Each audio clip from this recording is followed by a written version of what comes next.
Hi everybody, it's Lisa. Welcome back to my channel. Today I thought I would do something really interesting. I thought I would show you some of my vintage supplies that I've had for many years. They were my father's. My father passed away over 10 years ago, and he was a small business owner, but he was like me. He was a stationery nut, and since he owned his own business, he had a lot of supplies. So I was just going through some of the things that I got from my father's collection, and I thought it would be fun to show you. So this is just a little plastic sign, but this kind of sums up my dad. Be reasonable, do it my way. And I keep this now on my desk. It just kind of makes me chuckle.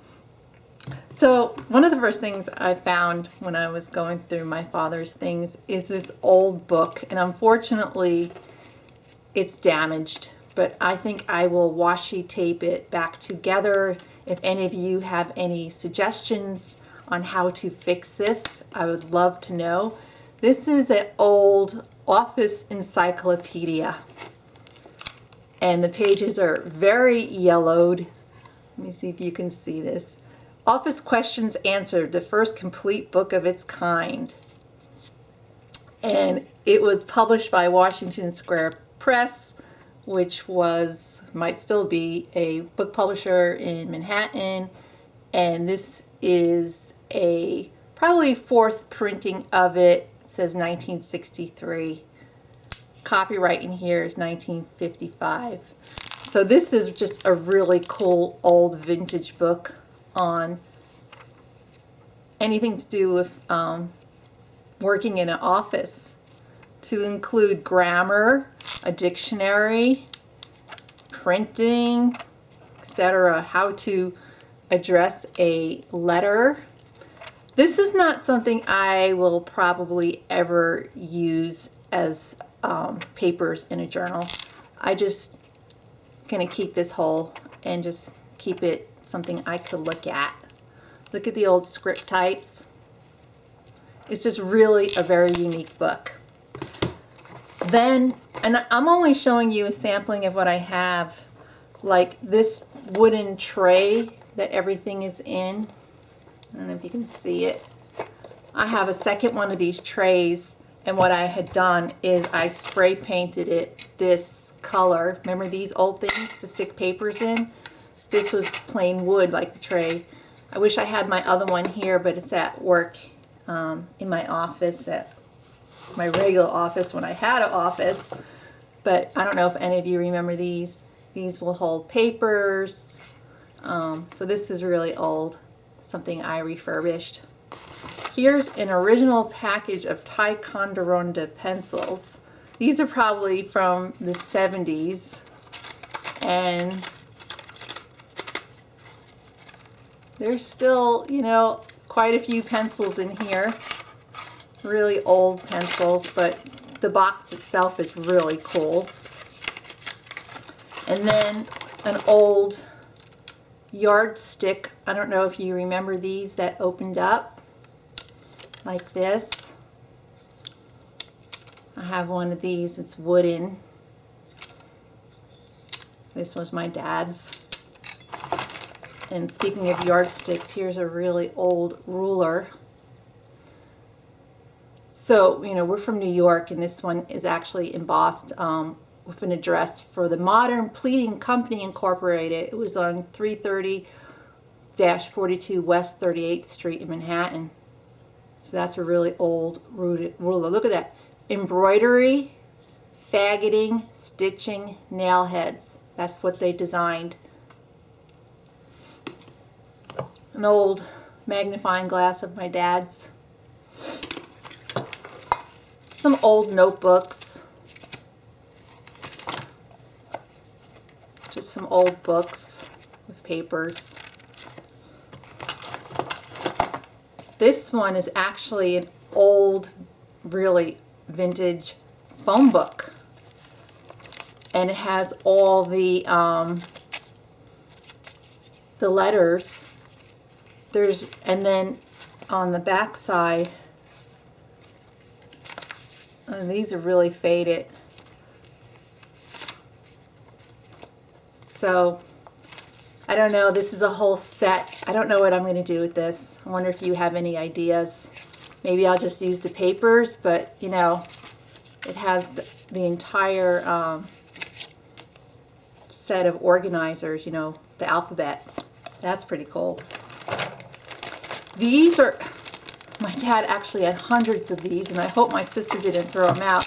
I just took a handful. These are super old vintage tags. And you can see they are manila color, but they are starting to age. So I grabbed 3 sizes, and those are the 3rd size.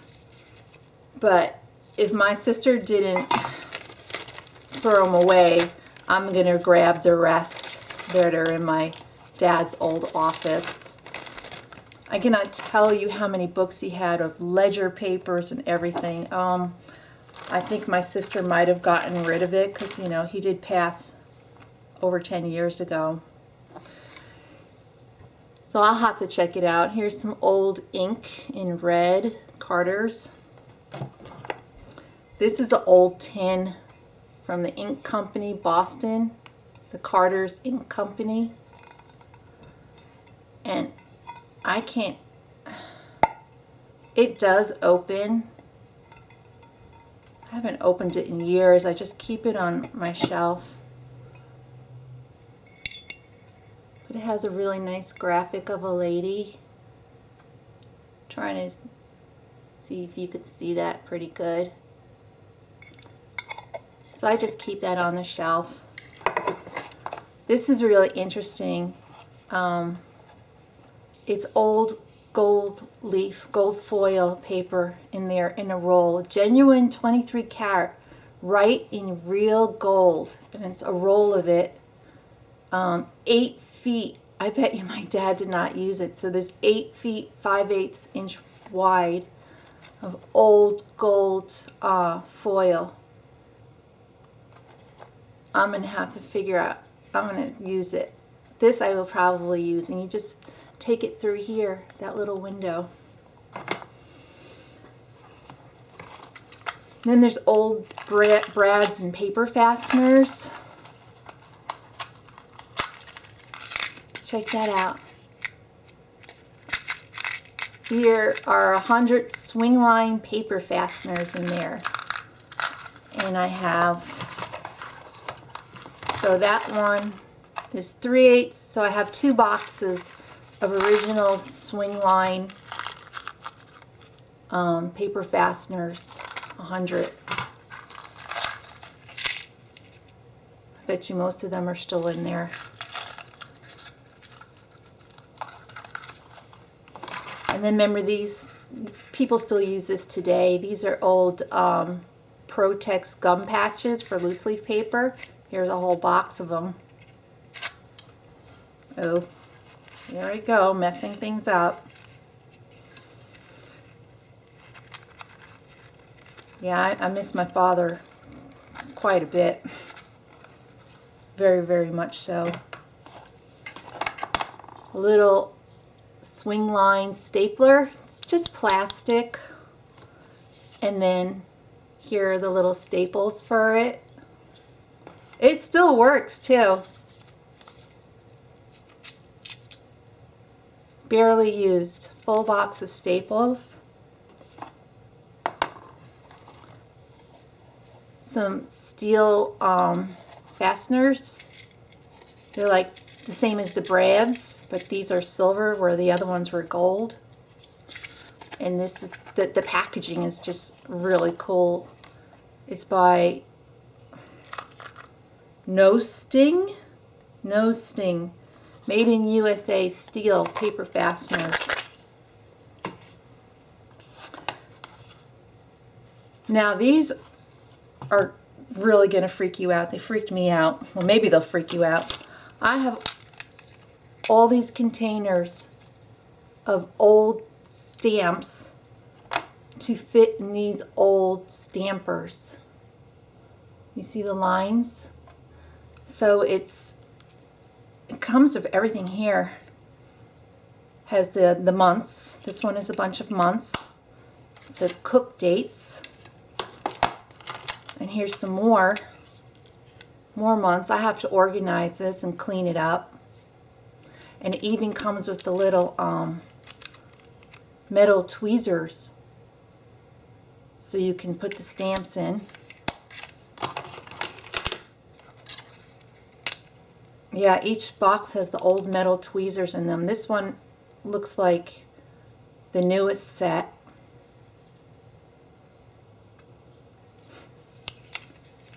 The last year in here says 1986. So you put them in these old stampers. Sorry about the cameras. I'm still, I'm still trying to figure out the camera situation in my office here because I'm working at my desk. And then here's one. My dad still has the stamps in there. And it says, you know what it says? It says matter. M-A-T-T-E-R. Matter. So I don't know if he had that in there or if I was using it as a child. And then look at these. I got to clean these off. These are old Cook rotary stamps. So you move it around like this and you can move it to the alphabet. I have to play with this. If anybody has used these before, maybe give me some directions. I'm going to clean it off. I got a little brush here and I'm going to clean everything off because it looks a little corroded. But this says August received. He must have used it and put the month and maybe the date in received. They both say received. So he must have stamped certain paperwork received. My dad really never computerized. He was just really old school. And then these are, they call base lock rubber type. The original, I mean, it's full of numbers and letters. There's a whole bunch here. I mean, this is going to take hours to organize these two. I have two of them. Good thing I have those tweezers. And here it's bigger font. So big font.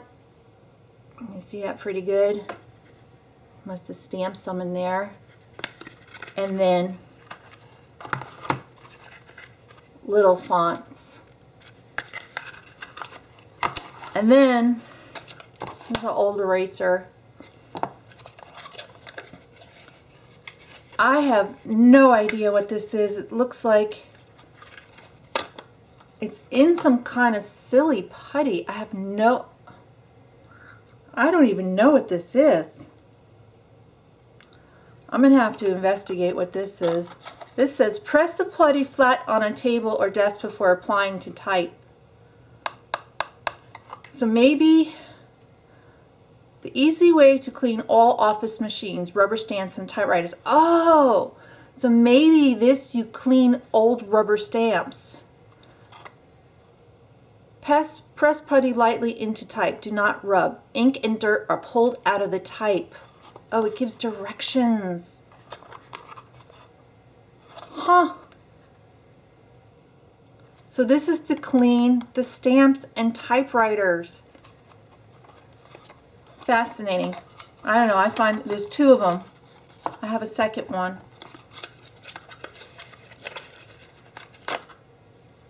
This is more square. Yeah, it's to clean old stamps. I'm telling you, I even have more stuff. This is just some stuff I found that was all together. Found some old guitar picks from Sam Ash, which was a record store in Huntington, New York, where I grew up. All these old guitar picks. And I have this old you put it on the wall. It's metal. It's the whole paper. But what I'm going to do is I'm going to spray paint it and use it to hold paper. Or maybe I'll keep the finish it is now, but I'm going to stand this up on my desk to store the paper. A lot of paper. Then I want to show you really quickly before this video gets really long.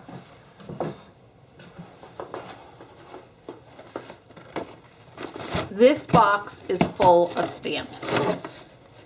I'm just going to go through the surface here. My dad saved all sorts of stamps from letters. And not only that, let me just show you. Here's an old notebook of his, and what it says here is I can see this old address as Creston Avenue. He used to live in the Bronx, and this was his first book of collecting stamps. Some of these have dates: 1934, 1955 to 6. It's just 1937, 1938. But anyway, here's just an old vintage composition book with stamps. And then he had a lot of these old books right here, these stamp stock books. Everything is filled with stamps. I literally probably have thousands and thousands of stamps. I started to look some up, and most of them aren't worth anything. Some of them are, but like this will be used in creating junk journals and decorating papers. I am just like over the moon with what I found. Here's an old stamp book. This is old vintage papers. This is filled with stamps. Just like filled to the brim of stamps. Any stamps you can imagine. You remember them? Well, unfortunately, she's no longer with us. But I just thought I would just show you even my collecting. Started when I was a kid. This is my old stamp book when I was a child. Most of the pages don't have a lot of stuff in it. But I remember I started collecting because my dad was a collector, and it was just something we did as a kid. And then here's another old vintage book. This is going to my oldest son. My dad actually engraved it back in August of 1999. To Travis, my wonderful grandson, I love you, Grandpa Norman. But this is from 1940. So this is my son's. And, you know, there's some stuff in it. I might actually start filling up this book if I can find them in these envelopes. Old set of tweezers. But anyway, that's what I wanted to show you today. I thought it was really neat. I just wanted to show you one other thing while I have my stuff out. Going to start making a book out of a book. So there was a used bookstore, and these were actually in the free pile. I'll probably use this book, and because I like the size of it, to, you know, do the ripping pages and making an altered book. I'll either use that one. This was also in the free pile. It's all in German, and there's a lot of pictures. I thought this was a really cool find. The person who had it took notes in it and everything. I just thought this would be cool to journal with. And then I purchased this one for $3. This is old vintage music, and I want to use the paper for junk journaling and making things. So That's my find. Remember this book? I found this in the free pile. This one I want to read. Erica John, How to Save Your Own Life. I think this would be a good read. So that's it for today, guys. I just thought I would show you some of my dad's vintage things and share them with you in his memory, because I miss you, Daddy, and I love you so much. And I will see you on the other side, Dad. Have a great day, everybody. See you in the next video. Bye.